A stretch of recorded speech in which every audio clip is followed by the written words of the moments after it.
how genetic variations arises, then how natural selection occurs with the different kinds of strategies. वेगवेगळ्या प्रकारचं natural selection बघितलं, त्याच्यामध्ये आपण static किंवा स्टेबल नॅचरल सिलेक्शन बघितलं, त्याच्यानंतर आपण डायरेक्शनल बघितलं, in one direction either of the direction. म्हणजे कायम कॅरेक्टर्स हे चांगले बेटर इव्हॉल्व होतील असं नाही. In some cases better evolve characters are not good. काही बोलता बोलता एक्झाम्पल्स पण सांगितले. बॉडी बिल्डर्स असतात, त्यांच्या मसल्स खूप जास्त डेव्हलप होऊन चालेल असं दिसतं तुम्हाला, पण त्यांच्या मसल्स खूप डेव्हलप झालेले असतात. Those are not actually efficient one. त्या इफिशियंट असलेल्या बघायला मिळत नाही. म्हणजे काम करण्यासाठी ते इफिशियंट नाही. जे आपल्या लाईफसाठी वर्क आहे त्याच्यासाठी इफिशियंट नाही. बॉडी बिल्डिंगसाठी ठीक आहे, पण those are not fitting to the point for the evolution. इव्होल्युशनसाठी ते बेटर नाही. म्हणून आपल्याला अशा केसेसमध्ये मीडियम कॅरेक्टर्स किंवा स्टॅबिलाइज्ड कॅरेक्टर बघायला मिळतात. काही याच्यामध्ये डायरेक्शनल रेजिस्टन्स आहे. रेजिस्टन्स हा हायर असला पाहिजे, बरोबर. त्याचं आपण डीडीटीचं एक्झाम्पल बघितलं, तर ते काय तर डायरेक्शनल झालं. आणि दुसरे काही डिस्रप्टिंग, दोन्ही प्रकारचे, एक आपण म्हणूया की इन्फेरियर कॅरेक्टर आहे, दुसरं सुपेरियर कॅरेक्टर आहे. दोन्ही प्रकारचे कॅरेक्टर कॉम्बिनेशनमध्ये इव्हॉल्व झालेलं बघायला मिळतं. So such kind of the selections are there. So these natural selections lead to the different kinds of the character formation. पहिले काय होतं, नॅचरल सिलेक्शन मध्ये काय होतं, कॅरेक्टर सिलेक्ट होतं किंवा फॉर्म होतं, नवीन कॅरेक्टर तयार होतं, which was a common character that is changed into the new character. Some new characters, those all different kinds of the new characters get accumulated into the population. त्या population मध्ये ते accumulate होतं. आपल्याला बघायला मिळालं असेल की ह्या कितीतरी असे कॅरेक्टर्स असतात की ते पॉप्युलेशन मध्ये येतात आणि म्हणून आपल्याला ते इस्टॅब्लिश झालेले बघायला मिळतात. Then what happens next to the natural selection, there is isolation. Isolation, as we have discussed earlier as well, isolation due to the many different kinds of the factors. कुठले फॅक्टर्स आहेत बघा, आयसोलेटिंग factors. वेगवेगळ्या प्रकारचे आयसोलेटिंग factors आपल्याला बघायला मिळतात. कुठल्या प्रकारचे आहेत, जिओग्राफिकल बॅरियर्स असतील, जिओग्राफिकल बॅरियर्स आहेत, बरोबर. बॅरियर्स कुठल्या प्रकारचे, रिव्हर असेल, माउंटेन असेल, ओशन असेल, all different kinds of the geographical barriers, those are responsible for isolation. There are reproductive barriers or reproductive mechanisms. Reproductive barriers we can say. Reproductive isolation we have discussed about. आपण त्याच्याबद्दल discuss केलं. Pre झायगोटिक असेल, झायगोटिक असेल, post झायगोटिक असेल, अशा वेगवेगळ्या प्रकारचे mechanisms आपण त्याच्यामध्ये स्टडी केले. What these mechanisms or what these factors do, they especially prevent gene flow in the population. Population मधला जो gene flow आहे तो थांबवला जातो, completely थांबवला जातो because of the barriers. So genes cannot communicate with each of the population. त्या दोन पॉप्युलेशन मध्ये जीनचं कम्युनिकेशन होईल का, जीनचं एक्सचेंज होईल का, नाही होणार. So it prevents the flow as well as it prevents what we can say fertilization and reproduction as well. Reproduction, random mating, it prevents mating, you can say. काय prevent करतं हे, mating prevent करतं. Because many times what happens in the reproductive isolation बद्दल आपण discuss केलं. त्याच्या वेळेस आपल्याला असं लक्षात येतं की दोन पॉप्युलेशन एकत्र आहेत पण they cannot mate with each other because of the reproductive barriers. Reproductive barrier, त्यांचं बिहेवियर वेगळं असेल, हॅबिटॅट वेगळं असतील, बरोबर. एकाच ठिकाणी पण हॅबिटॅट वेगळे, त्याच्यामुळे they cannot mate with each other, बरोबर. दुसरी गोष्ट काय असेल, they are able to mate but they do not mate because of the behaviour changes. Reproductive behaviour त्याचं वेगळं असतं, त्याच्यामुळे मेटिंग होत नाही. And because of this both the characters, geographical barriers and reproductive barriers, these population get isolated and then established as it is, and therefore there is no exchange between the population for the gene. Gene कुठल्याही प्रकारचे exchange होत नाही. आपण बऱ्याच वेळा बघितलं Baba, just take an example. Because of the geographical barriers, what happens? What happened actually? African country are completely different, and they have different kinds of the set of genes. त्यांच्याकडचा gene pool वेगळा आहे, बरोबर. Indian gene pool is completely different. बघा, it is unique. इंडियनचं युनिकच आहे. Because right now there are flights and all those what we can say physical facilities to travel from one country to other country, but at the ancient time there was no such facilities to travel. So there is no chance that one who will be there living in the India will cross the Himalaya and go out of the Himalaya for mating. It is not the possibility. So what happened? Indian continent has separate established as a separately established, and therefore its gene pool is completely different. And therefore what happens? Yet there are chances to travel to the Africa to the India and vice versa. There is no mating. असं कधी ऐकलंय का? African एखाद्या मुलगी एखाद्या Indian मुलांना African मुलीबरोबर लग्न केलेलं ऐकलंय? Why? Because we do not accept those genes. That is a barrier, actually barrier. And so what will happen after what we can say thousands of years, that those will be of different species, we are of different species. आपण वेगळी species असू आणि ते वेगळी species असते. असं yes. American सुद्धा बघा, hardly there is a exchange between the genes because of some of the characters, but not usual it is. तो सुद्धा कॉमन नाही. म्हणून आपल्याला त्या गोष्टी झालेल्या बघायला मिळतात. So what happens because of these geographical barriers and reproductive barriers? There is a prevention of a gene flow, there is a prevention of a fertilization, reproduction and mating, and therefore there is no exchange of genes. And because of no exchange of the genes, this population established as a separate population, although those are of a same species. एकाच स्पीसीजची असतील तर त्या काय होतात? Separate population. And what we can say, these forms, this leads to formation of separate subpopulations, what we can say. बघा, त्या दोन काय करतील? सब पॉप्युलेशन्स तयार करतील, छोट्या छोट्या पॉप्युलेशन तयार करतील. They will not exchange their gene pool. That will be happening. So it is the isolation which leads to the formation of a subpopulations, we can say. आपण काय म्हणू शकतो की सब पॉप्युलेशन कशामुळे तयार होतात? तर आयसोलेशन मुळे तयार झालेल्या बघा ना, त्या छोट्या छोट्या पॉप्युलेशन्स तयार झालेल्या. म्हटलं मी याच्या या अगोदर म्हटलं आदिवासी भागामध्ये आदिवासी जंगलामध्ये राहतात आणि आपण शहरामध्ये राहतो, त्यांच्यामध्ये सुद्धा जीन एक्सचेंज होत नाही, बरोबर. Why? Because of the many different kinds of the reasons.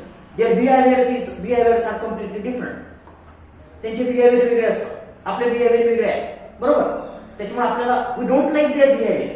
त्यांचे बिहेवियर साधं बघा, खेड्याचा मुलगा बोलायला जर वेगळा असला तर लगेच मुली अशा सेपरेशन, बरोबर. Behaviour difference, and we do not accept these behaviors, and therefore what happens?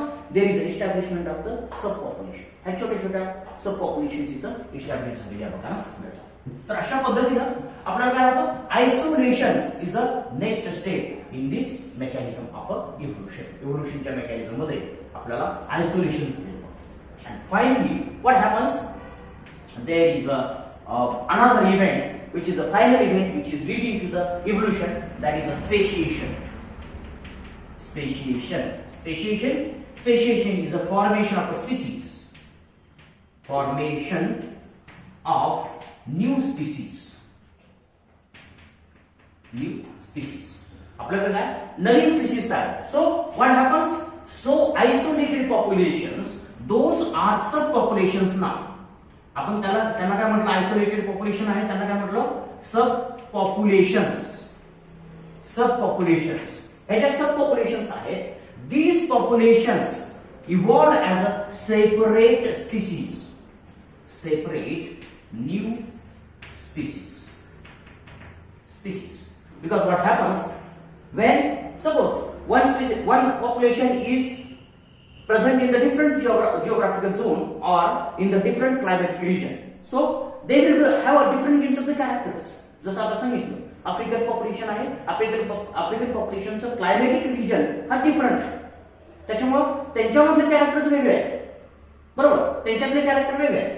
Indian population मधला क्लायमॅटिक फॅक्टर वेगळा आहे, एन्व्हायरमेंटल फॅक्टर्स वेगळे आहेत, त्यांच्यामधले जीन वेगळे आहे.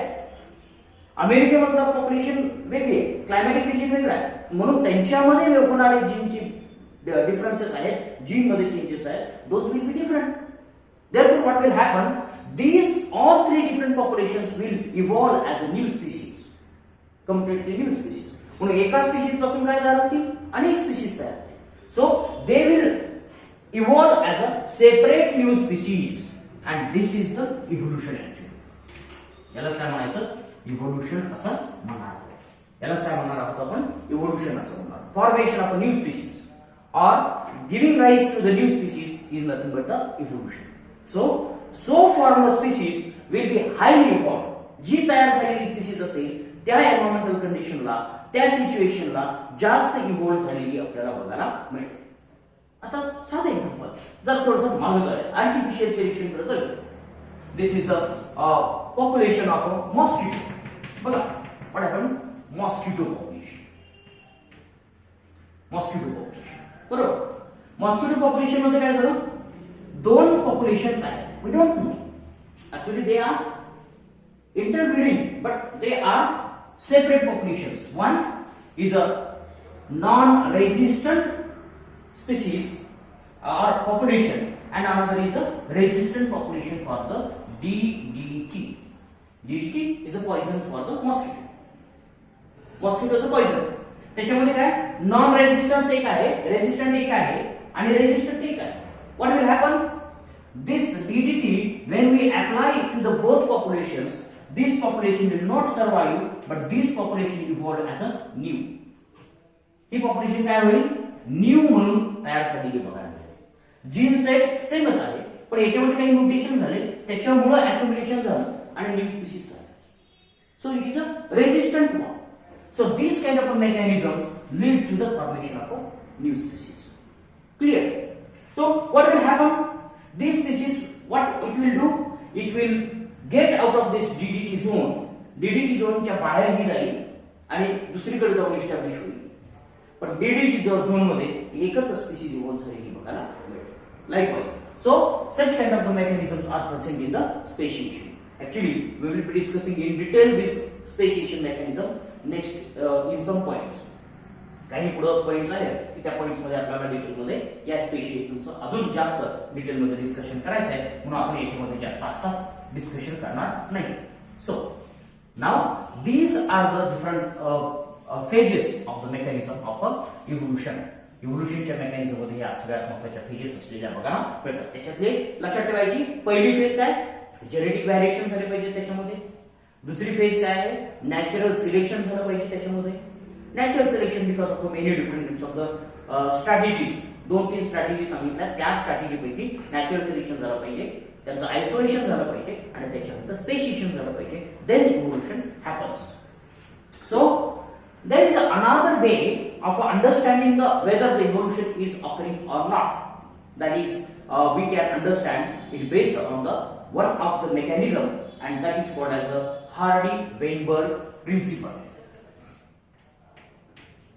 Hardy-Weinberg mechanism or principle.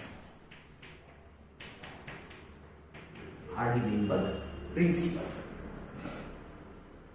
Hardy-Weinberg principle हे जे प्रिन्सिपल आहे हे आपल्याला स्पेसिफिक असलेलं बघायला मिळतं, किंवा ते फार महत्वाचं आहे असं माझं पण मत आहे आणि सगळ्यांचं मत आपल्याला असलेलं बघायला मिळतं.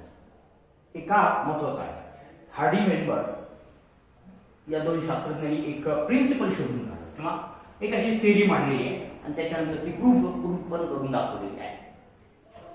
What this theory says, theory काय म्हणते ते बघूयात आणि त्याच्यानंतर काय होतं ते बघूया. Equilibrium. At equilibrium, number of genes are equal. बरोबर. At equilibrium, what we can say, equilibrium point. Point, equilibrium point जो आहे त्याच्यामध्ये काय होतं, both gene frequency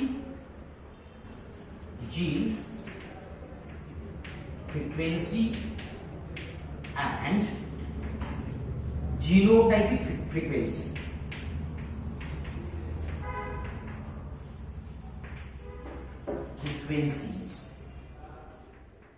genotypic frequencies remains constant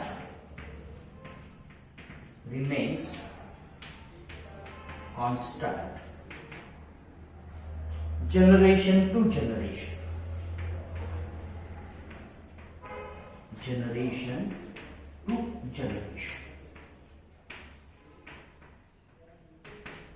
बघा थेरी काय म्हणते, ऍट इक्विलिब्रियम पॉइंट कुठलाही एक असा ठराविक असा पॉइंट असेल की त्या ठिकाणी इक्विलिब्रियम आहे, ऑल जीन्स आर इक्वल असं जर असेल किंवा काही असू द्या, एखादा इक्विलिब्रियम पॉइंट घेतला कुठलाही घ्या, म्हणजे असं नाही की सगळे जीन इक्वल पाहिजेत असं पण नाही, कुठलाही इक्विलिब्रियम पॉइंट आपण जर त्या पॉइंटला जर पिकअप केलं आणि त्याच पॉइंटला जर आपण विचार केला तर काय होतं, gene frequency and genotype frequency are remains constant generation to generation. बघा कुठल्याही जनरेशनचा विचार करा, कुठल्याही जनरेशनचा विचार करा, जीन फ्रिक्वेन्सी काय असेल, सेम असेल, जीनोटाइपिक फ्रिक्वेन्सी काय असेल, सेम असेल. There will not be any kind of change in the gene frequency or genotypic frequency. Gene frequency can be called as allelic frequency. Gene frequency ला आपण काय म्हणू शकतो, allele frequency पण म्हणू शकतो. ठीक आहे, genes are nothing but the alleles. एक रिसेसिव्ह असेल, दुसरा डॉमिनंट असेल, अशा प्रकारचे. म्हणून त्याची फ्रिक्वेन्सी सुद्धा आपल्याला काय बघायला मिळेल, कॉन्स्टंट असलेली बघायला मिळेल, ती चेंज होणार नाही. कधी चेंज होणार, प्रपोर्शन सेम राहील. आपल्याला कधी इनहेरिटन्सचा ज्यावेळेस आपण विचार केला किंवा इनहेरिटन्सच्या चॅप्टर मध्ये जर बघितलं तर ॲलिलिक फ्रिक्वेन्सी कधी चेंज झाली आहे का, नाही, generation to generation it will not change. Genotypic frequency change झाली, जीनोटाइपिक फ्रिक्वेन्सी मात्र चेंज झालेली बघायला मिळेल. म्हणजेच काय, आपल्याला कितीतरी वेगवेगळ्या पद्धतीने अंडरस्टँड करता येईल. But there are some what we can say favourable characters और favourable requirements or favorable factors which needs for this principle to be proved. हे प्रिन्सिपल कधी प्रूव्ह होतं, त्यावेळेस की ज्या वेळेस त्या पॉप्युलेशनच्या कंडिशन्स आपल्याला डिफाइन करायला लागतात. कुठल्या कंडिशन्स आहेत, पॉप्युलेशन शुड बी डिप्लॉइड, काय असलं पाहिजे, डिप्लॉइड पॉप्युलेशन असेल तर डिप्लॉइड पॉप्युलेशन मध्ये हे होतं. हे कुठं होतं, डिप्लॉइड पॉप्युलेशन. हॅप्लॉइड पॉप्युलेशन मध्ये असं होतं का, नाही होणार. Okay, haploid population will not be doing the constant or gene frequency and genotypic frequency will not be constant in the haploid population because of many different factors. Again, diploid population should be there. This population should be sexually reproducing.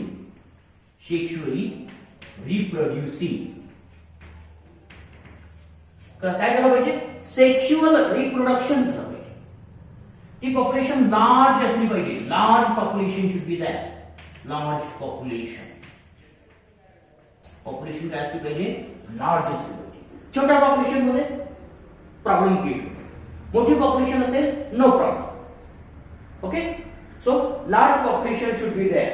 What we can say, these population should be freely interbreeding or there should be random mating. Free interbreeding झालं पाहिजे, interbreeding or what we can say random mating should be there. Random mating should be there. Random mating. So there should not be any what we can say preference given to the mating. It should be random. Random means there can be any kind of a possibility we have to prefer here in this random mating or free interbreeding. Free interbreeding झालं पाहिजे, random mating झालेलं आपल्याला असलेलं बघायला मिळेल. Okay, so what we can say again, one more factor is very important. There should not be any selection. No natural selection works there. No natural selection working. Selection working. Natural सिलेक्शनचं working इथं नसलं पाहिजे. कुठलंही natural selection इथं work झालेलं नाही पाहिजे. और there should not be any kind of mutation. No mutation should be there. No mutation. बघा हे फॅक्टर 5-6 फॅक्टर फार महत्वाचे आपल्याला असले बघा ना. ठीक आहे. काय होतं बघा, जीन फ्रिक्वेन्सी काय कॉन्स्टंट आहे. काय म्हटलंय आपण, जीन फ्रिक्वेन्सी कॉन्स्टंट आहे. आपण काय दुसरं वाक्य काय म्हटलंय, जीनोटाइपिक फ्रिक्वेन्सी कॉन्स्टंट आहे. कधी एका जनरेशन पासून दुसऱ्या जनरेशन पर्यंत. पण कधी फॅक्टर्स आहेत. These are the requirements. Why, what are the requirements? Diploid population should be there, so as to there should be what we can say formation of a gametes. Formation of a gametes झाले पाहिजे. म्हणजे एका individual मधून दुसऱ्या individual मध्ये, म्हणजे एका generation मधून दुसऱ्या जनरेशन मध्ये अलील जात असताना रॅन्डमली डिस्ट्रीब्यूट होती. दुसरं सेक्शुअल रिप्रोडक्शन असलं पाहिजे. एसेक्शुअल रिप्रोडक्शन असलं तर जीनोटाइपिक फ्रिक्वेन्सी सेम राहील का? नाही राहणार. So some of the genes may be lost, some of the genes may be introduced like this. Another what we can say, large population should be there. Large population याच्यासाठी जेवढी population large तेवढी genotype असेल किंवा अलील असेल तेवढ्या possibility जास्त. बघा जेवढी पॉप्युलेशन मोठी आहे तेवढी काय असतं त्याच्यामध्ये जीन्स जास्त आहे. Number of genes are more. Quantity of genes is more quantity. बरोबर. दुसरं काय, जीनोटाइप जेवढी पॉप्युलेशन जास्त तेवढी जीनोटाइप जास्त. बरोबर. आता बघा छोटा फॉर एक्झाम्पल आपण आता तिघच इथं आहोत. एका क्लासमध्ये किती आहे? तिघ. किती जीनोटाइप आहेत आपल्याकडे? 3च. बरोबर. आपण जर 1,00,000 जर लोक घेतली तर कदाचित आपली जीनोटाइप मॅच होतील की नाही? कोणीतरी माझ्यासारखा दिसेल, कोणीतरी तुमच्यासारखा दिसेल, कोणीतरी त्याच्यासारखा. बरोबर की आपलं चेहरे जरा मिळते असतात ना. मग आपण काय म्हणणार, जीनोटाइप आपला सेम. बरोबर. सो त्या पॉसिबिलिटी असतात. तुम्ही हे ऐकलं असेल, असं सायंटिफिकली कितपत सत्य आहे ते नाही. एका चेहऱ्याची 7 माणसं असतात जगात. ऐकले का नाही? ऐकले. एका चेहऱ्याची म्हणजे आपल्यासारखी दिसणारी 7 माणसं जगात असतात. असं काही नसतं. 7च असतात असं काही नाही. भरपूर असू शकतात, नसू पण शकतात. असे पण पॉसिबिलिटी आहे. पण ते काय असतं, when we have a same genotype, then it happens.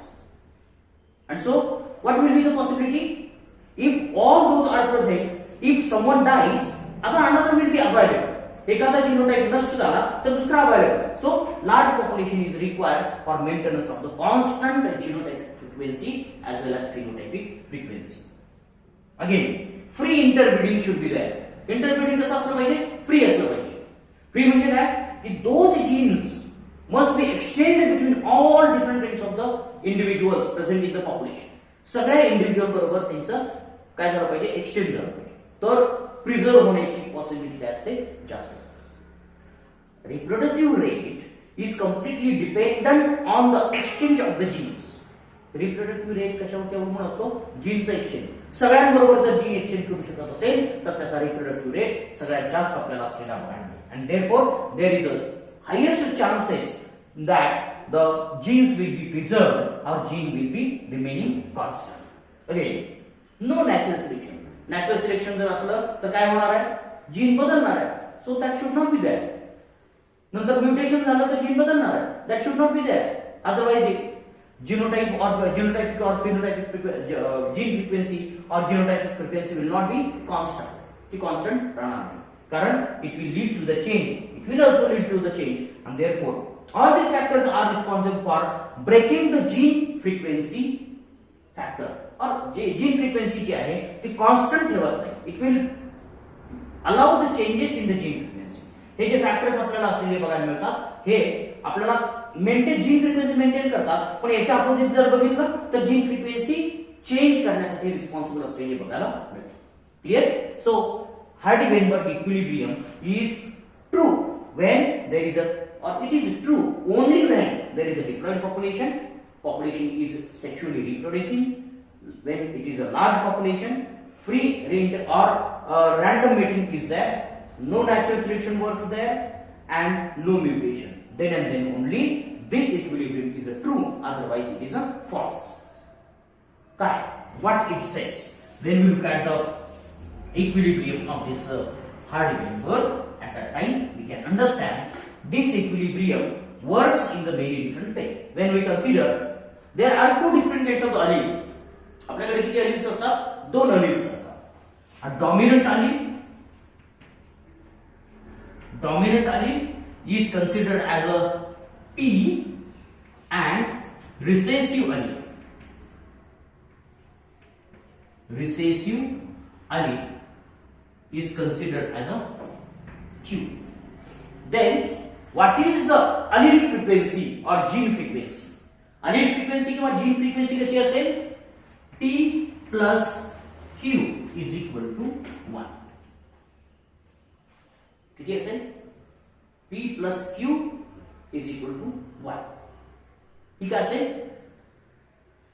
gene frequency किंवा allelic frequency असेल. काय म्हणू शकतो? बरोबर. Gene frequency. एका जीनचं when we are talking about a single locus at that time, एका लोकसचा विचार आपण करतो आहोत. बरोबर. एका कुठलाही एक असेल. फॉर एक्झाम्पल आपण इकडे एक्झाम्पल घेऊया किंवा त्यांनी दिलेलं एक्झाम्पल मी घेतो. आपल्याकडे दोन जीन्स आहेत. बरोबर. कुठला आहे? एक जीन आहे ए आणि त्याचे दोन अलिल आहेत. ए कॅपिटल ए स्मॉल ए. बरोबर. इकडे पण आपल्याला लक्षात येईल capital A small A. Cross करायचा. बरोबर. तुम्ही जे याच्या अगोदर केलेलं आहे तेच करायचं आहे आपल्याला. त्याच्यामध्ये काही बदल आपल्याला नाही घ्यायचा. मला लक्षात येईल. आपण काय करणार आहोत? याच्यामध्ये आपल्याला जरा थोडासा वेगळा विचार करायचा. बरोबर. चला पण एक चार्ट आपण काढला. हा काय आहे? याला काय म्हटलं आपण? पी असं म्हटलेलं आहे. बरोबर. आणि स्मॉल एला काय म्हटलेलं आहे? क्यू असं म्हटलेलं आहे. बरोबर. स्मॉल म्हणा किंवा कॅपिटल म्हणा. P Q. ओके. बघा आता काय होतं? What will be the result? Capital A capital A small A. बरोबर. इकडे बघा capital A small A small A small. Clear. आता आपण काय म्हटलं होतं? पहिलं फर्स्ट जनरेशन मध्ये काय सिच्युएशन होती? फर्स्ट जनरेशन मध्ये कॅपिटल ए मेल होता into capital A small A female होता. बरोबर. What is the gene frequency? इथली जीन फ्रिक्वेन्सी अलील फ्रिक्वेन्सी. कॅपिटल अलील किती आहे? 2 आहे. बरोबर. दुसरे काय आहे? प्लस असं म्हणूया आपण. बघायचं आता फक्त आपण रेशो फक्त विचार करतो. फ्रिक्वेन्सी कंपॅरिझन विचार करतो. बरोबर. आणि दुसरा काय? दुसऱ्याचा किती आहे? काय? स्मॉल ए. तो सुद्धा 2 आहे. बरोबर. 2 म्हणजे आपण याला जर 2 ने डिवाइड केलं, how many individuals are there? 2. So it will come 1. Total काय? इक्वल 1. म्हणजेच काय? जर आपण विचार केला how many total individuals are there, अजून दुसऱ्या पद्धतीने आपण 1 कसा आला त्याचा विचार करतोय. How many? Capital A plus small A is equal to और total divided by total is equal to 1. बरोबर. असा आपल्याला रेशो. टोटल अलिल्स किती आहे? त्याची फ्रिक्वेन्सी आपण कॅल्क्युलेट करताना टोटल डिवाइड बाय टोटल करणार. आता बघा कॅपिटल ए किती आहे? 2 आहे. प्लस स्मॉल ए किती आहे? 2 आहे. सॉरी 2 आहे. टोटल अलिल किती आहे? 4. किती झालं? 1. क्लिअर. लाईक दिस. ही काय झाली? F1 ची जीन फ्रिक्वेन्सी. बरोबर. आता आपण जर याच्यात विचार केला तर सेकंड जनरेशनला काय? There is a no mutation, there is a random mating. आपण रॅन्डम मेटिंग केलेलं आहे. मोजा. आता मला सांगायचं की कॅपिटल ए किती आहे आणि स्मॉल ए किती आहे. बघा किती कॅपिटल ए? 1 2 3 4. बरोबर. कॅपिटल ए किती आहे? 4. बरोबर. स्मॉल ए किती आहे? 1 2 3 4. बरोबर. 4 आहे. प्लस 4, टोटल किती आहे 8. क्लियर. सो इट विल बी 1. आता ह्याच सगळ्यांना घ्या आणि नेक्स्ट जनरेशन पर्यंत जा. चालेल, काय प्रॉब्लेम. रॅन्डम वेटिंग, सगळ्यांचं वेटिंग करायचं.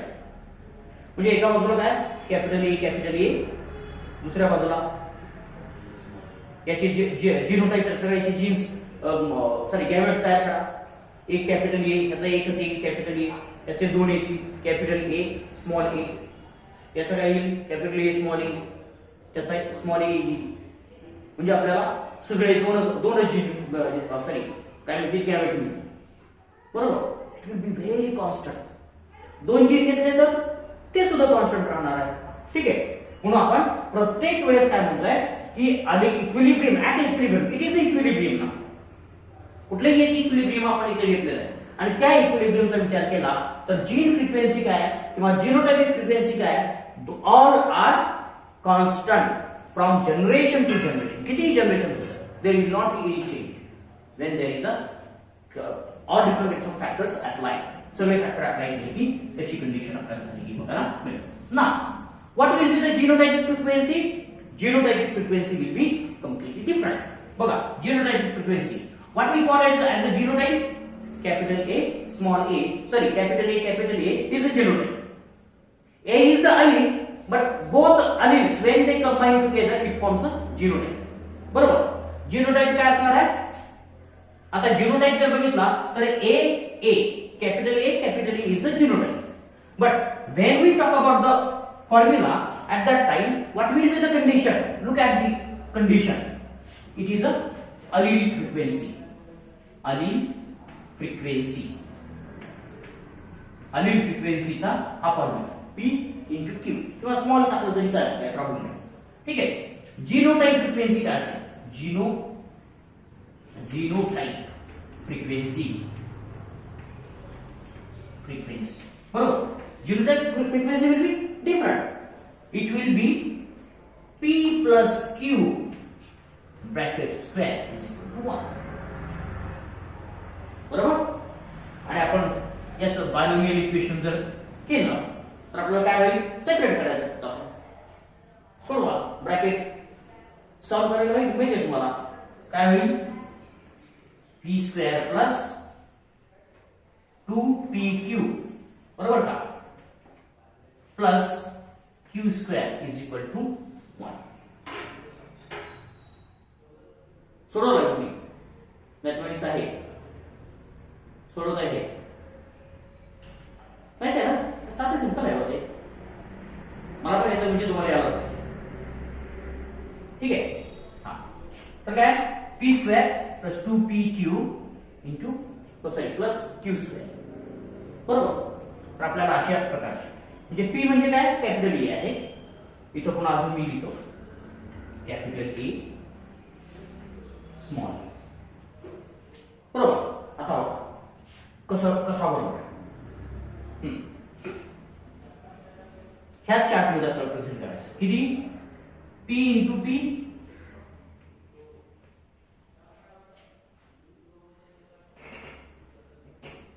इंटू p स्क्वेअर चालेल ना, काही प्रॉब्लेम आहे त्याला नाही. p इंटू क्यू स्क्वेअर नाही, असं नाही बरोबर. हा काय होणार मग पी क्यू होणार बरोबर. आता इकडे p into Q P Q बरोबर. q into Q it will be q square. Put the values here.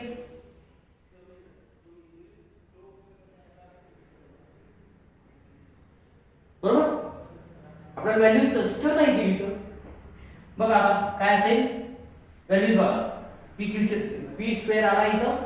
किती पी स्क्वेअर आहे, only one P square is there. P Q किती आहे, 2 पी क्यू आहे. क्यू स्क्वेअर किती आहे, only one Q square is there. So its frequency is equal to 1. Genotype frequency is also 1. It remains constant from the generation to generation. आपण अलील फ्रिक्वेन्सीला जे बघितलं तेच आपण पुन्हा अप्लाय करू शकतो आणि त्याची फ्रिक्वेन्सी एकच येणार आहे. ठीक आहे. आता how many what we can say how many we have different bends of the genes. आता याचे इंडिव्हिज्युअल्स लक्षात ठेवायचे. प्रत्येकाचे इंडिव्हिज्युअल जर वेगळे असले तर number of individuals are also important.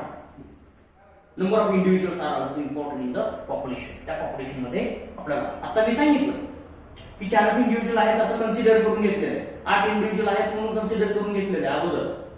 बरोबर. आता आपण 4 इंडिव्हिज्युअल जर कन्सिडर केले तरी सुद्धा हीच गोष्ट येणार आहे. 4 इंडिव्हिज्युअल मध्ये जर आपण बघितलं हाऊ मेनी इंडिव्हिज्युअल्स 4 इंडिव्हिज्युअल्स. बरोबर. डिवायडेड बाय 4 म्हणा. प्रत्येकाचा फिनोटाइप किती आहे? कुठला आहे? कुठल्या प्रकारचा आहे? पी किती आहे? 1 आहे. पीक्यू किती आहे? 2 आहे. क्यू किती आहे? 1 आहे. टोटल किती येणार? 4 divided by 4 is equal to 1. So genotypic frequency is also constant from generation to generation. There will not be any change in the genotypic frequency. Okay? म्हणून आपण बघा कायम अशाच पद्धतीने विचार करत जाऊ की अनेक जर जीन असले तरी त्याची फ्रिक्वेन्सी आपल्याला चेंज झालेली बघायला मिळत नाही. Yes, there may be many defects. It will not continue for many generation, but it will be same theoretically. Practically it is completely different. Practically आपल्याला completely different असलेलं बघायला मिळतं. जर practically आपण इंटरब्रीडिंग जर कायम केलं, रॅन्डम मेटिंग जर केलं, पॉप्युलेशन लार्ज जर मेंटेन केली तर आपल्याला जीनोटाइपिक फ्रिक्वेन्सी मध्ये कधीच बदल झालेला बघायला मिळत नाही. No change. त्याच्यात काय करायचं? सगळ्या गोष्टी कॉन्स्टंट ठेवायच्या आपल्याला. जर असं बघायचं झालं एक्सपेरिमेंटली प्रूव्ह जर करायचं झालं तर क्लायमेटिक फॅक्टर सेम ठेवायचे, रॅन्डम मेटिंग ठेवायचं, सगळ्या गोष्टी सेम ठेवायच्या, अजिबात बदलायची नाही. अशा वेळेस त्याच्यामध्ये कुठलाही बदल होत नाही. There will not be any kind of information occurs. And what happens if there is a change in the frequency, if there is a change in the genotypic frequency, then there is a evolution. काय म्हटलं मी? Genotypic frequency हा एक बदलला की evolution झालं. बरोबर. आता 1 पेक्षा जर जास्त काय व्हॅल्यू जर आली समजा, if there is a Hardy Weinberg constant, याला आपण काय म्हणूया? Hardy Weinberg constant. If it is more than 1, there is a forward evolution. It means there is an increase in the gene frequency. There is an increase in the allele frequency. Genotypic frequency is increased if it is more than 1. And then there is a evolution. तिथे काय होते? Evolution. If it is less than 1, there is a loss of a gene or loss of a genotype in that population. बरोबर. तिथे काय झालं? Loss झालं. And then there is a evolution. तिथं सुद्धा इव्होल्यूशन झाली. बरोबर. सांगता येईल तुम्हाला असं कधीतरी इंटरप्रिटेशन जर विचारलं गेलं की if Hardy-Weinberg constant is more than 1, then what is the truth? Yes, there is a new genes introduced in the population, or there is a new gene arised in the population. How the gene will be arised? Because of the very different kinds of factors we can see. If there is any change, that change occurs due to the many different kinds of factors. बघूयात आपण कुठल्या प्रकारचे factors which are responsible for the change in the gene frequency, or what we can say change in the equilibrium of this Hardy-Weinberg. यालाच काय म्हटलं जातं? Hardy-Weinberg प्रिन्सिपलच्या ऐवजी Hardy-Weinberg equilibrium असंही म्हटलं जातं. हार्डी-वेनबर्ग इक्विलिब्रियम असं म्हणायचं. बरोबर. It is a Hardy-Weinberg equilibrium. Hardy-Weinberg law असंही म्हटलं जातं. हार्डी-वेनबर्गचा लॉ आहे, हार्डी-वेनबर्गचं इक्विलिब्रियम आहे, हार्डी-वेनबर्गचं प्रिन्सिपल आहे. ओके. तर ते काय सांगतं? जीन फ्रिक्वेन्सी आणि जीनोटाइपिक फ्रिक्वेन्सी कधीच बदलत नाही. कुठल्याही जनरेशन मधून कितीही जनरेशन होत्या अजिबात बदलत नाही. जर बदलत नसेल तर त्याच्यासाठी कुठल्या कंडिशन्स हव्या आहेत त्या आपण 5-6 कंडिशन सांगितलेल्या गरजेच्या आहेत. But this gene frequency will not always be constant. He gene frequency constant राहते का? In what we can say in nature, this gene frequency or allele frequency always get changed because of many factors. So factors responsible for the change in the gene frequency, change in the frequency. change in frequency of genes or genotype. जीनची frequency change झाली की जीनोटाइपची change होणार. What are those factors? When it changes, then there is a gene flow. Gene flow changes the gene frequency. Gene flow जर असेल तर काय होईल? जीन फ्रिक्वेन्सी चेंज होईल. बघा काय होईल? एक, if new gene arrived into the population, gene frequency of the population increases. बोललो होतो आपण याच्यावर, जेनेटिक ड्रिफ्ट मध्ये बोललो होतो. काय म्हटलं होतं आपण? तर आपण जेनेटिक ड्रिफ्ट असं म्हणतो ते चालेल. जीन फ्लो, एखादा इंडिव्हिज्युअल दुसऱ्या पॉप्युलेशन मध्ये आपल्या पॉप्युलेशन आला and if it carries new new allele, at that time gene frequency changes. If one individual migrate to the other population or joins the other population which have a unique gene which is not present in the population, then gene frequency decreases. दुसरा कोणी gene घेऊन आला, allele घेऊन आला, तर gene frequency काय होते? वाढते. आपल्यातला allele घेऊन गेला आणि आपल्यामध्ये तो जर allele दिसत नसेल तर जीन फ्रिक्वेन्सी काय होणार आहे? कमी होणार. बघा आपण इकडे समजून घेऊया. दोन पॉप्युलेशन्स आहेत. एका पॉप्युलेशन मध्ये A B C D E असे 5 जीन्स आहेत. A B C D E F G H I J असे दुसऱ्या पॉप्युलेशन मध्ये जीन्स आहेत. So there is a no common gene present in the population. Population मध्ये common gene आहे का? नाही. अशी कंडिशन होत नाही कधी, पण आपण युनिक जीन बाजूला काढले, बाकीचे सगळे सेम आहेत, एवढेच फक्त वेगळे आहेत असं म्हणूया. For example, what happens? This individual containing a D gene migrate to the population B. A population मधला जो डी जीन असणारा इंडिव्हिज्युअल आहे तो काय होणार आहे? मायग्रेट होणार. What will be there? There is a addition of a D and here is the minus d, here is the plus. बघा इकडे काय झालं? मायनस डी झाला, तिकडे प्लस डी झाला. What is here? Gene frequency initially it वाज 1 for the both population. दोन्ही पॉप्युलेशनला gene frequency अगोदर काय होती? 1 होती. Now what will be the situation? It will decrease because d is not present now in this population and here will be the more than 1. Clear? Gene frequency change. दोन्हीची बदल, दोन्ही पॉप्युलेशनची बदल. ए पॉप्युलेशनची कमी झाली, बी पॉप्युलेशनची वाढली. क्लिअर? अशा पद्धतीने जर जीन फ्रिक्वेन्सी चेंज झाली तर इव्होल्यूशन होणार आहे. So what will happen? This population do not contain a D and therefore it will evolve as another population, another species later on. कालांतरण काय होणार आहे? ही स्पीशीज नवीन होणार आहे, कालांतरण ही स्पीशीज नवीन होणार आहे. Clear? Like this. So gene flow is one of the key factor which is responsible for the change in the gene frequency. Yes, genetic drift आपण बघितलं. Genetic drift is also responsible for change in the gene frequency. Genetic drift मध्ये आपण बघितलं what will be the condition. दोन experiment बघितले होते किंवा दोन प्रिन्सिपल्स बघितले होते आपण त्याच्यामध्ये. एक होता काय होता? फाउंडर्स इफेक्ट होता. आता जो बघितलं होतं फाउंडर्स इफेक्ट म्हणून. फाउंडर्स इफेक्ट बघितला होता, दुसरा बॉटलनेक इफेक्ट बघितला होता. त्या दोन्ही इफेक्ट मुळे काय होतं? जीनोटाइपिक फ्रिक्वेन्सी चेंज होते. ओके, जीनोटाइपिक फ्रिक्वेन्सी काय होणार आहे? चेंज होणार आहे. आणि therefore we can say there is a evolution. आपण त्याला इव्होल्यूशन असं म्हणणार. Then what happens? If there is a sexual reproduction with the different kinds of the changes in the gene frequency or different kinds of the individual, there will be the genetic recombinations. Genetic recombination. Genetic recombination. That also leads to the change in the gene frequency. What happens here in the population? So A population is there and it contains A, B, C, D, E genes. आताच बघितलं तसेच. But what happened here? There is a recombination between the genes. दोन population मध्ये recombination झालं आणि नवीन gene याच्यामध्ये introduce झाले.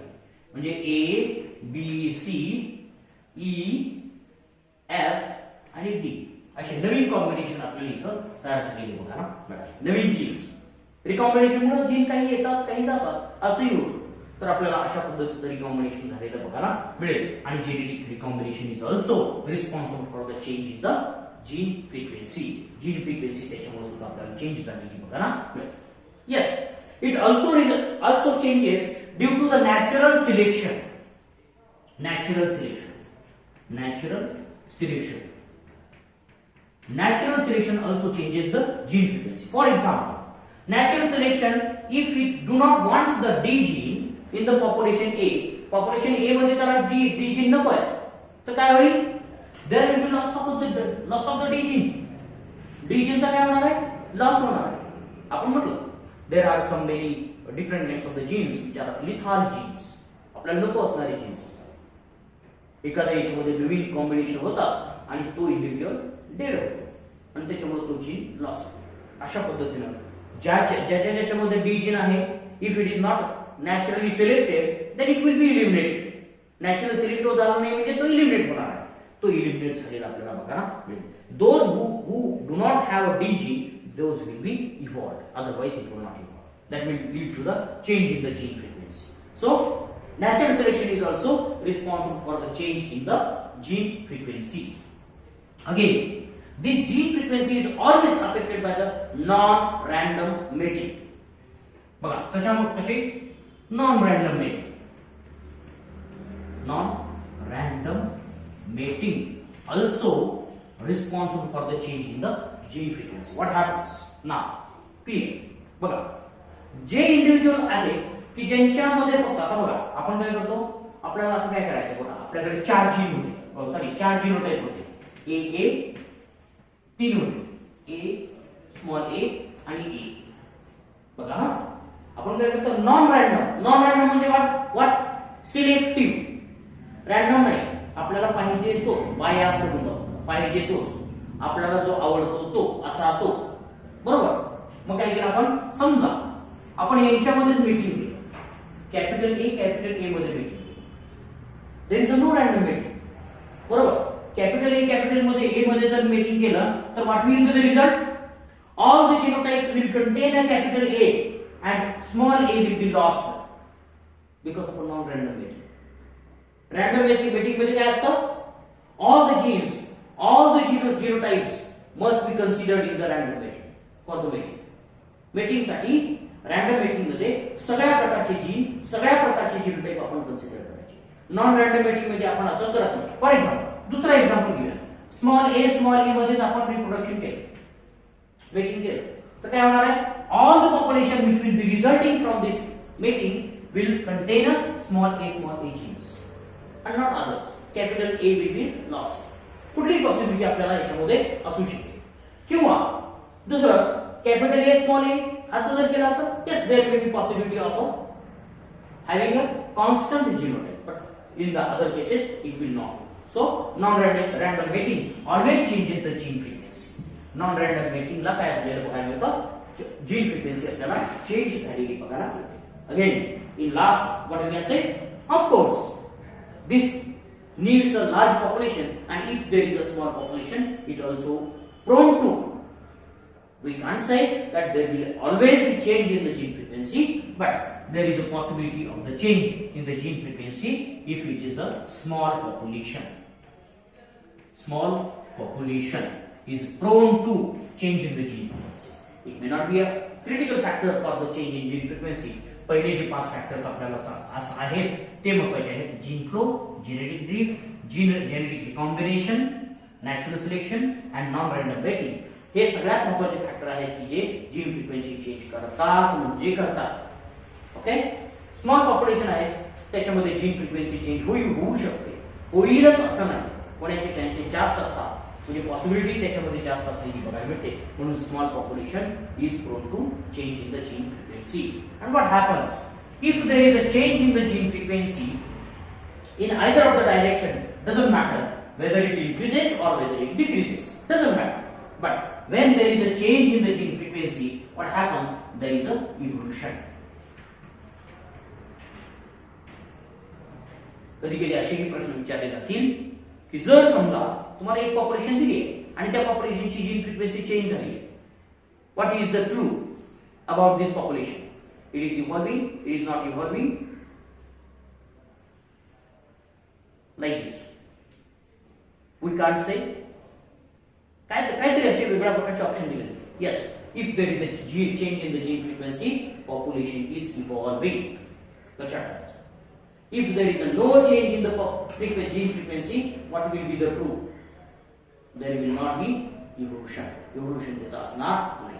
So this is the Hardy-Weinberg equilibrium or Hardy-Weinberg principle, and this Hardy-Weinberg principle is very important in the genetic research. Genetic research म्हणजे एखादी population किती फास्ट समजा एखादी पॉप्युलेशन काही दिवसानंतर इव्हॉल्व्ह होणार आहे की नाही हे सांगायचं झालं तर आपण हार्डी-वेनबर्ग इक्विलिब्रियम इथं कन्सिडर करू शकतो. बरोबर. हार्डी-वेनबर्ग इक्विलिब्रियम आपल्याला कन्सिडर करता येतं.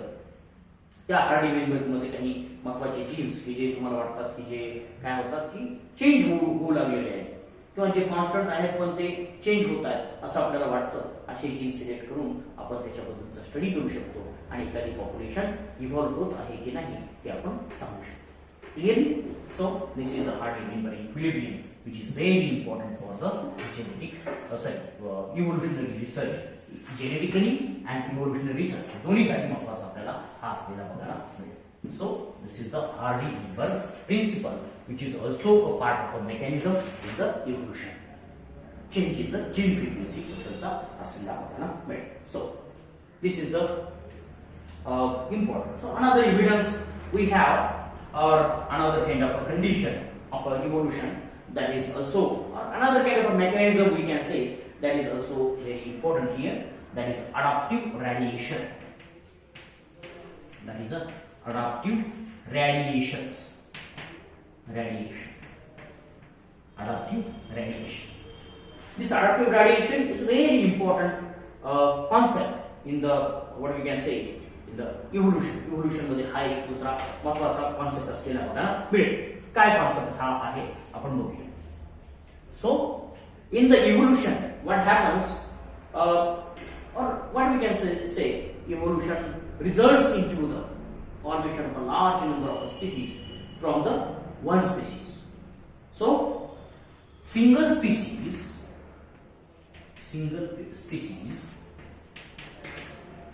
results in transformation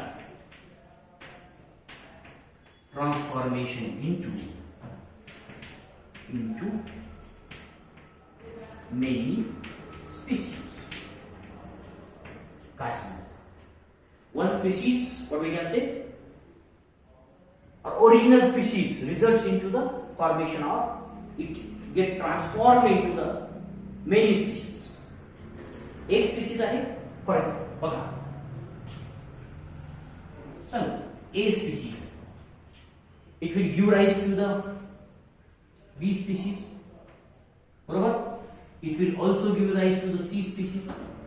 It will also give rise to the D species. It will also give rise to the E species. It will give rise to the F species. Like this, many species will be formed from a single A species. बरोबर. This is the adaptive radiation. त्याला काय म्हणायचं? Adaptive radiation. Why it is called as adaptive? Yes, it is a radiation. Radiation मध्ये काय होतं? Single source gives a large number of the rays. बरोबर. एक bulb आहे, एका बल्बापासून किती रेडिएशन बाहेर पडतात? भरपूर, अनेक रेडिएशन बाहेर पडतात. बरोबर. म्हणून त्याला आपण काय म्हणतो? अडॅप्टिव्ह. त्याला काय म्हणायचं? फक्त रेडिएशन्स असं म्हणायचं. बरोबर. म्हणजे हा सूर्य आहे आणि सूर्यापासून रेडिएशन बाहेर पडतात. किती पडतात? आपल्याला काय कॅल्क्युलेशन आहे का? नाही. आपल्याला माहिती कितीतरी रेडिएशन आहे. Millions, billions, trillions, giga trillions, like this. किती? ट्रिलियन म्हणूया. कितीतरी असते माहित नाही आपल्याला. पण त्याला काय म्हणतो? Small wave of a change is nothing but the radiation, single radiation. And this adaptive radiation leads to the adaptation in the many different way of a single species. What happens? A species adapt in the one way, it will become a B species. A species एका पद्धतीने adapt झाली आणि बी मध्ये convert झाली. A species दुसऱ्या पद्धतीने adapt झाली म्हणजे it is a first way of adaptation. It is a one way of adaptation. Second way of adaptation, third way of adaptation, fourth way of adaptation, fifth way of adaptation. बरोबर. एका स्पीसीला adapt व्हायला वेगवेगळ्या पद्धतीनं जावं लागतं आणि ती गेली आणि त्याच्यामुळे वेगळ्या स्पीसीज मध्ये इव्हॉल्व झाली. बरोबर. So that is because they are subjected to the different kinds of the conditions. बघा अशा कधी कंडिशन झालेल्या बघा.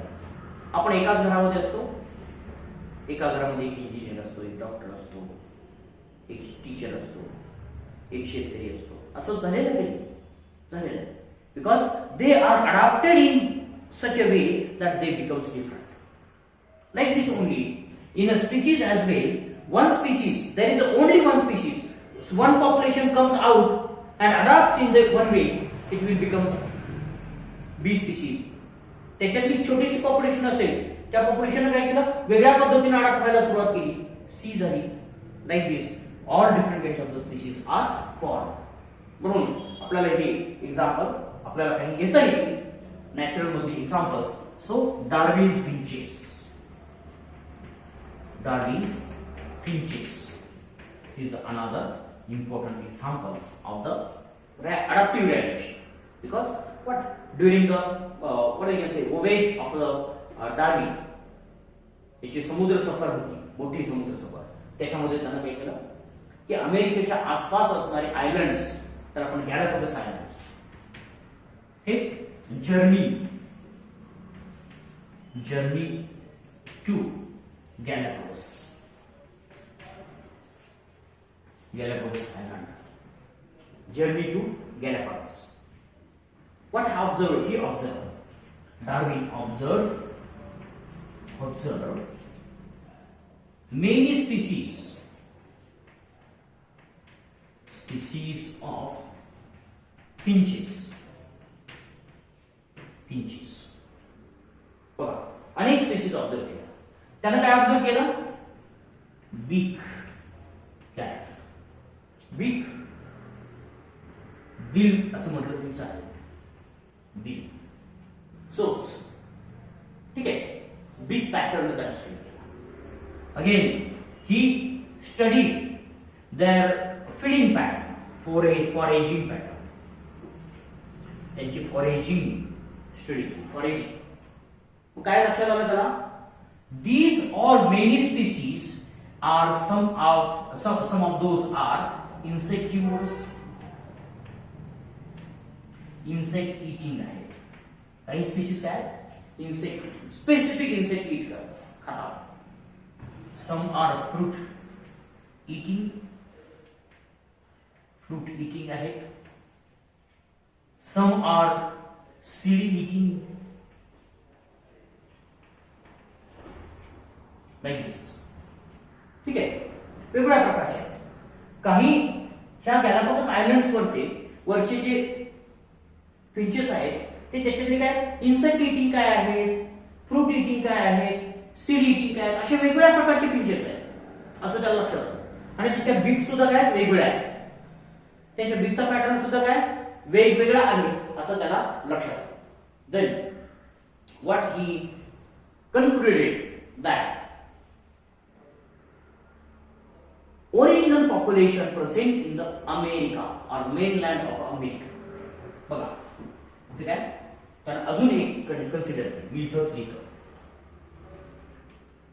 mainland of America. A species कुठे आहे? mainland of America, and it is a seed eating species. Original species काय होती? Original species जी आहे ती काय सीड इटिंग आहे. कुठली? मेनलँड वरती अमेरिकेच्या असणारी जी स्पीसीज आहे ती काय आहे? सीड इटिंग आहे. लक्षात ठेवा. मेनलँड अमेरिका म्हणजे काय बघा अमेरिका असा आहे. ठीक आहे. आणि त्याच्या भोवती अशा आयलँड्स आहेत. बरोबर. ज्यावेळेस आयलँड्स तयार झाल्या त्याच्या अगोदर आयलंड तयार व्हायच्या अगोदर एकच पॉप्युलेशन होती जी अमेरिकेमध्ये होती. ती काय होती? ए पॉप्युलेशन. जी पॉप्युलेशन एका आयलंड वरती गेली ती काय झाली? बी झाली. दुसऱ्या आयलंड वरती गेली सी झाली. तिसऱ्यावरती गेली डी झाली. चौथ्यावरती गेली ई झाली. पाचव्यावरती गेली एफ झाली. जी झाली. Like this they are changed due to the climatic conditions. तिथं असणारे फीडिंग बिहेवियर आहे त्याच्यानुसार ते चेंज झाले. आणि likewise based on the foraging activity or based on the feeding ability they have developed their beak pattern as well. कारण fruit eating साठी strong बीक असली पाहिजे. सीड ईटिंग साठी छोटी पण स्ट्रॉंग असली पाहिजे. इन्सेक्ट ईटिंग साठी इन्सेक्ट कॅच करण्यासाठी मोठी पाहिजे. पॉसिबिलिटी वाढते. ठीक आहे. Like this beak pattern is changed and this is the good example. Darwin's finches is the good example of a adaptive readaptation. म्हणजे लक्षात ठेवायचं ओरिजिनल पॉप्युलेशन कुठे होती? अमेरिकेमध्ये होती. त्याच्यातली पॉप्युलेशन कुठे गेली? वेगवेगळ्या बेटांवरती गेली आणि ज्या बेटावरती जे जसं वातावरण असेल तशा पद्धतीने ती डेव्हलप झाली, इव्हॉल्व झाली. आणि म्हणून आपल्या लक्षात येतं की गॅलापॅगोस आयलंड वरती वेगवेगळ्या 9 वेगवेगळ्या स्पीशीज, मी आता जरी थोड्या दाखवल्या असल्या 9 वेगवेगळ्या प्रकारच्या स्पीशीज, आपल्याला काही प्रत्येक स्पीशीजची नावं वगैरे काही घ्यायची गरज नाही. तर अशा सीड इटिंग, इन्सेक्ट इटिंग काही आहेत की झाडावरचे फांद्यांवरचे इन्सेक्ट खातात, काही आहेत जमिनीवर राहतात, काही ग्रासचे सीड खातात, काही मोठ्या फ्रुट्सचे सीड फ्रुट्स पहिल्यांदा फोडतात आणि नंतर त्याच्यातले फक्त सीड्सच खातात असंही आहे. किंवा सीड्स पडलेले मोठ्या झाडांचे सीड्स खातात, लार्ज सीड्स खातात, स्मॉल सीड्स खातात. आपण बघितलं डिस्ट्रप्टिव्ह सिलेक्शन मध्ये बघितलं छोटे सीड्स खाणारे आहेत, मोठे सीड्स खाणारे आहेत. अशा वेगवेगळ्या प्रकारच्या स्पीसीज डेव्हलप झाल्या आणि त्यांच्यामध्ये कॅरेक्टर्स डेव्हलप झाले and then they are now different species. And it is because of a single species which adapted in the many different way, and that is a adaptive adaptation. So what we can say, single species results into the transformation into the different types of the species or many different species. This is the adaptive adaptation. Again, another example is there. Marsupials, Australian marsupials is the another what we can say example. हे एक example आपल्याला आहे Darwin finches. दुसरा आहे Australian marsupials. Marsupials is the another case of adaptive radiation. याच्यामध्ये सुद्धा काय marsupials pouched animals, त्यांना काय म्हणायचं? पाउच्ड एनिमल्स असं म्हणायचं. पाउच्ड मॅमल्स असं म्हणा. मॅमल्स आहेत ते सगळे पाउच्ड मॅमल्स. कांगारू माहिती आहे तुम्हाला? That is a type of marsupial. त्याला पिशवी असते, छोटी पिशवी बॅग असते. कांगारू बॅग म्हणतो ना तशी ती कांगारूला नॅचरली बॅग असते, विकत घ्यायची गरज नाही त्याला. ती कांगारू बॅग पोटाला असते. Those such kind of the animals are called as a pouched animals or marsupials. त्यांना काय म्हणायचं? मार्सुपियल्स असं. बरोबर. आता हे मार्सुपियल्स काय? छोटे उंदीर आहेत ते सुद्धा मार्सुपियल्स. फक्त कांगारूच एक पिशवी असणार आहे असं नाही की लक्षात ठेवा. वेगवेगळे छोटे सुद्धा आहेत, ते बरोईंग आहेत. पाउच्ड मार्सुपियल रॅट्स आहेत, मार्सुपियल माईस आहेत, मार्सुपियल रॅबिट्स आहेत. हे एका मार्सुपियल पासून अनेक मार्सुपियल्स तयार झाले बेस्ड ऑन देअर एबिलिटी. दिसण्यासारखेच दिसतात. जर आपण छोटा बघितला मोठा बघितला वेगळे दिसतात, पण ते एकमेकांबरोबर प्रोटेक्शन करू शकतात का? नाही. They are completely different species आणि त्याच्यामध्ये तशा प्रकारचे अडॅप्टेशन झाले. Actually those all marsupials are originated from the single species originally, but based on the adaptation, what we can say, need of their environment, they are evolved in the different species. बरोबर.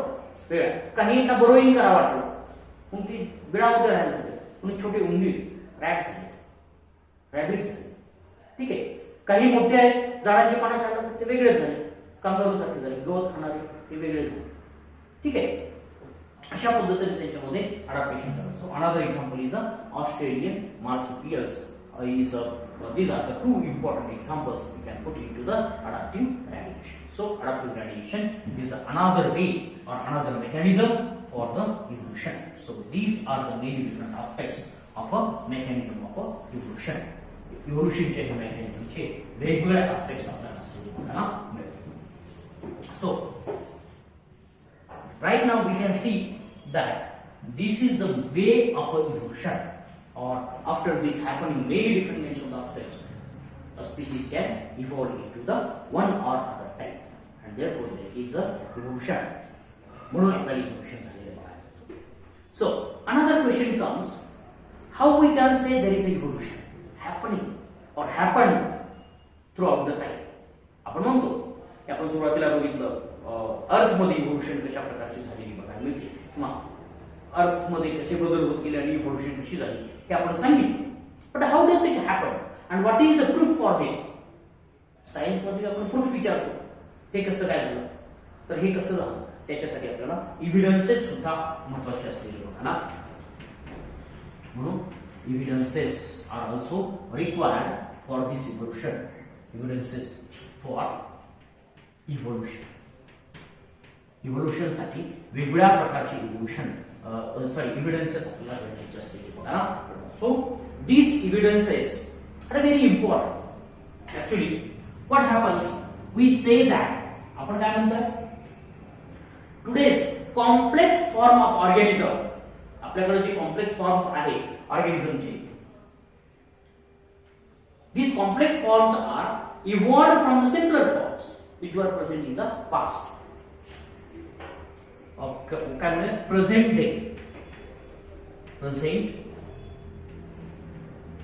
Day complex form of organism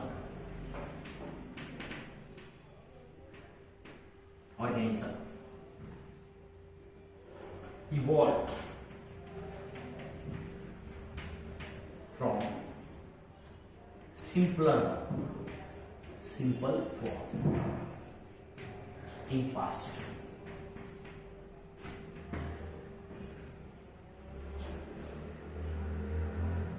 okay, आपलं statement काय, evolution म्हणजे काय, formation of a complex organism from the simple organism through the time. एखादा काळ असेल, तो काळ गेला की आपल्याला वेगवेगळ्या प्रकारचे काय म्हणतात कॉम्प्लेक्स फॉर्म्स तयार झालेले बघायला मिळतात. Okay, now what is the evidence for this one? That is the another question. So evidences comes from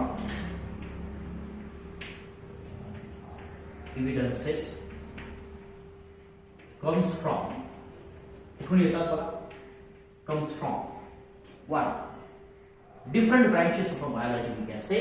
Those are paleontology. पॅलिओन्टॉलॉजी आपल्याला असलेली बघायला मिळते. एनाटॉमी आहे, एनाटॉमी असलेली बघायला मिळते. Then we can say there is a embryology. Embryological evidences are also there. Embryology is there. There is molecular biology.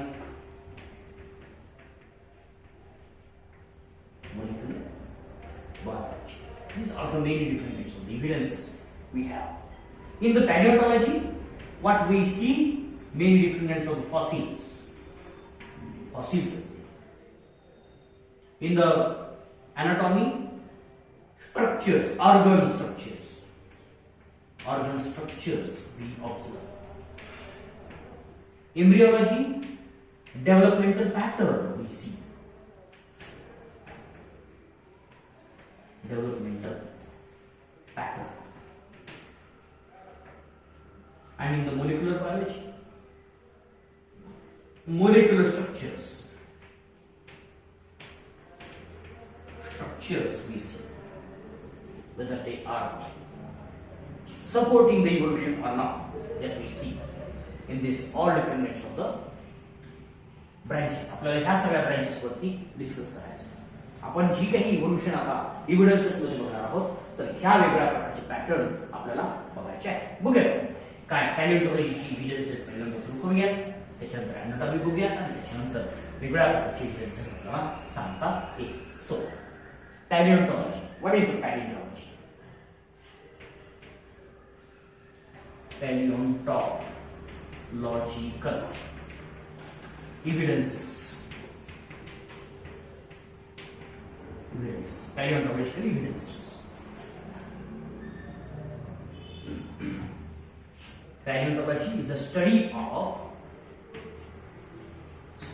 of ancient life or ancient forms of life.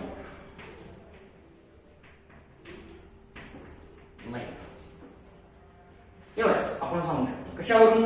वेगवेगळ्या with the help of many different kinds of aspects.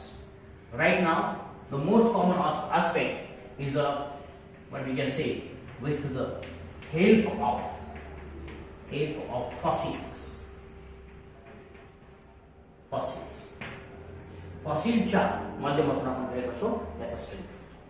बघा आता फक्त fossils राहिल्या का? नाहीये. पॅलिओन्टॉलॉजी मध्ये फक्त fossils आहेत का? नाहीये. आता वेगवेगळ्या मॉडर्न टेक्नॉलॉजी आलेली आहे. मॉडर्न टेक्नॉलॉजी मोलिक्युलर बायोलॉजी सुद्धा पॅलिओन्टॉलॉजी मध्ये आली. Molecular evidences we obtain not only fossils we need.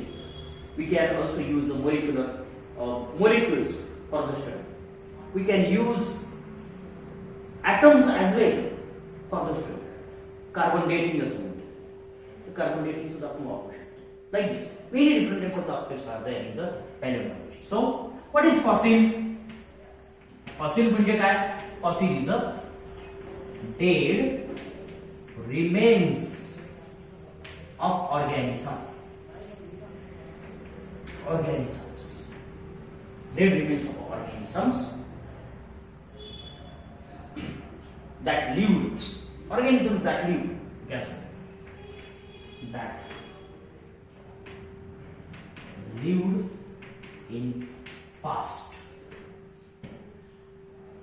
जुन्या काळामध्ये किंवा भूतकाळामध्ये जे काही ऑर्गॅनिझम सर्वाइव्ह झाले होते त्यांचे जे डेड रिमेन्स आहेत, शिल्लक राहिलेले पार्ट आहेत, जशाच्या तसे प्रिझर्व झालेले पार्ट आहेत, तर आपण काय म्हणणार? फॉसिल असं म्हणतो. ठीक आहे. हे फॉसिल्स आपल्याला वेगवेगळ्या प्रकारचे असलेले बघायला मिळतात. हे फॉसिल कुठे असतात? Where they are present? Deep in the earth crust. What we can say geological layers.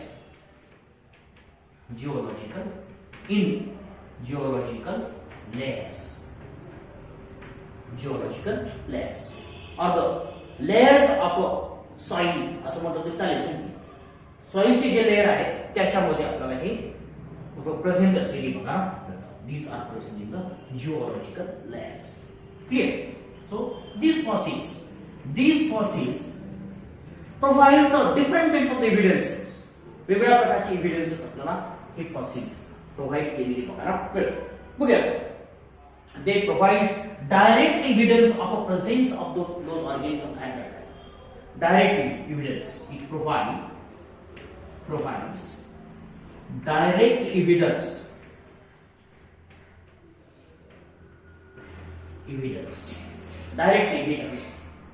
for evolution. Direct evidence. तो एखादा ऑर्गॅनिझम अस्तित्वात होता की नाही हे तुम्हाला डायरेक्ट बघायला मिळतं. म्हणून हे फॉसिल्स फार महत्त्वाचे असलेले बघायला मिळतात. दे are present in the sedimentary rock.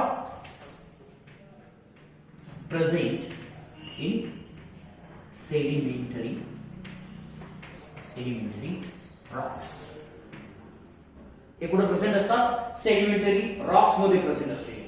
हे सेडिमेंटरी रॉक्स वेगवेगळ्या प्रकारचे असू शकतात. त्याच्यामध्ये पॉसिबिलिटीज आपल्याला वेगवेगळ्या आहेत. एम्बर मध्ये असतील, आईस मध्ये असतील. We can say there are many different kinds of the other pits may be there. Pits मध्ये असतील किंवा बॉग्स मध्ये असतील. वेगवेगळ्या प्रकारच्या गोष्टी आपल्याला इथं प्रेझेंट असलेल्या. What is amber? Amber is the gelatinous resin और yellow coloured resin present in the past. आता बघा कधी कधी आपण हे जे फॉसिल्स आहेत किंवा सेडिमेंटरी रॉक्स आहेत ते मोठे रॉक असतात आणि ट्रान्सपरंट दिसतात. रॉक काय दिसतात? ट्रान्सपरंट दिसतात. बरोबर. आणि त्याच्यामध्ये अॅनिमल असलेला बघायला किंवा प्लांटचा पार्ट असलेला बघायला. हे नॅचरली रेझिन्स आपल्याला असलेले बघायला. दुसरा आईस मध्ये मोठा आईस आपल्याला आईस कॅप आईसबर्ग असलेला बघायला मिळेल. त्याच्यात ॲनिमल ट्रॅप झालेला. मग आपण कट करून तो बाजूला काढू शकतो, जसा आहे तसा आईस, आणि त्याच्यामध्ये तुम्हाला बघायला मिळेल ॲनिमल ट्रॅप झालेला, प्रिझर्व झाला, जसाच्या तसा प्रिझर्व झालेला बघायला मिळेल. ठीक आहे. बॉम्ब असतील, पीट्स असतील, मोठे मोठे काही डोंगर असतील, त्याच्यामध्ये बघायला मिळतील, खड्डे आपल्याला बघायला मिळतील. त्या खड्ड्यामध्ये म्हणजेच काय होईल की आतमध्ये पडलेला आहे, बाहेर काढला तर मोठा असा खड्डा तयार होतो, त्याच्यामध्ये ॲनिमल ट्रॅप झालेला. ठीक आहे. तर अशा पद्धतीच्या वेगवेगळ्या कंडिशन मध्ये हे सेडिमेंटरी रॉक मध्ये प्रिझर्व झालेले फॉसिल्स तुम्हाला बघायला मिळतील, आणि हे फॉसिल्स आपल्याला डायरेक्ट एव्हिडन्स म्हणून वापरता येतात. What happens during the fossilization, formation of fossils. बरोबर, fossilization, formation of fossils. During the fossilization, older species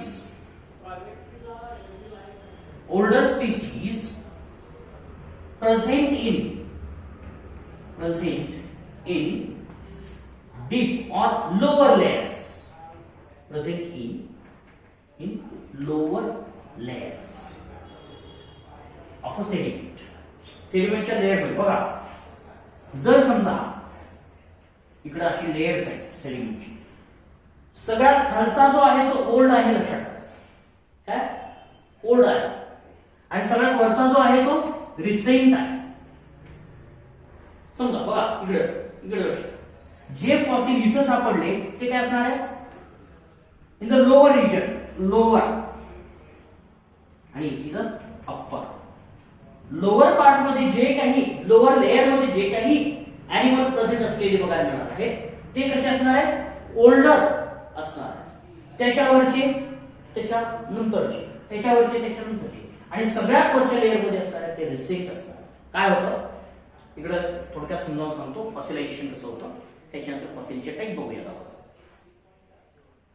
एखादा मोठा कधीतरी तुम्हाला लक्षात आलं असेल, नदी, महापूर येतो नदीला, बरोबर, काय येतो, महापूर येतो, आणि महापूर आल्यानंतर कितीतरी बॉडीज वाहून जातात, किती लोक मरतात.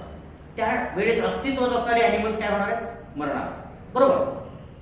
आणि हे सगळे कुठे जातात, सांगाडीच्या सांगाडी कुठे जातात, समुद्राला जाऊन मिळतात, बरोबर. आणि समुद्राला गेल्यानंतर काय होणार आहे, त्याच्या बॉडीज आहेत त्या सगळीकडे वरती राहतील का, नाही राहणार. आता बिकॉज जर तिथं फिश असतील तर खाऊन टाकतील वगैरे वगैरे, पण हाडं तशीच राहतील, त्याची एव्हिडन्सेस काय होणार आहे, खाली जातात. पण एखादा मोठा जर काही डिझास्टर झाला आणि पाण्यातलेही मासे सगळे मिळले, तर सगळे जे ॲनिमल आहेत ते कुठं जाणार आहेत, तळाला जाणार, सेटल होणार. सेटल झाली काय होणार आहे, त्याच्यावरती सेडिमेंटचा लेअर तयार होईल, सगळे ट्रॅप झाले, बरोबर. त्याच्यानंतर 100 वर्षांनी अजून एखादी घटना घडली, त्याच्यावरती अजून दुसरा लेअर तयार झाला, बरोबर. नंतरचा लेअर त्याच्यावरती, बरोबर. त्याच्यानंतर घटना घडली, नंतरचा लेअर इथं तयार झाला. म्हणून हे अगोदरचे, त्याच्यानंतरचे, आणि recents are present in the upper layers of this soil और sedimentary rocks. Therefore, you can say which one is the earlier and which one was a ancient or older. That can be decided. So, paleontological evidence is very important in the evolution. So, we will see what kind of the fossils are there and how these acts as a evidence, that we will see in the next lecture. Okay.